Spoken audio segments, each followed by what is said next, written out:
გუდაურში გარემოს დაცვის სამინისტროს ორგანიზებით დონორთა ორდღიანი კონფერენცია გაიმართა. მინისტრმა დიპლომატიური კორპუსის საერთაშორისო და არასამთავრობო ორგანიზაციის წარმომადგენლებს გარემოს ეროვნული სააგენტოს განვითარების გეგმა უწყების მიერ განხორციელებული საქმიანობის შედეგებიც გააცნო. შეხვედრაზე საინვესტიციო გარემოს შექმნაზე, ასევე გარემოს ეროვნული სააგენტოს განვითარებაზე იმსჯელეს.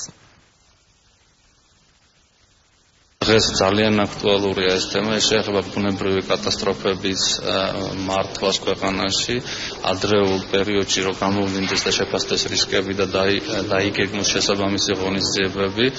ამ მხრივ ჩვენ ძალიან გვჭირდება საერთაშორისო ორგანიზაციების დახმარებით. 2 დღის განმავლობაში იქნება პრეზენტაციები, რომლებიც ამ პრობლემატიკას შეეხება და შემდეგ უკვე იქნება ინდივიდუალური შეხვედრები. ესტონეთი მხარს უჭერს საქართველოს ევროინტეგრაციის საკითხებში. ასოცირების ხელშეკრულებაში ერთ-ერთი უმნიშვნელოვანესი საკითხი სწორედ გარემოს დაცვაა. დღევანდელ კონფერენციაზე აქცენტი კატასტროფების მართვაზე გამახვილდა, რაც უმნიშვნელოვანესია არა მხოლოდ თქვენი ქვეყნისთვის.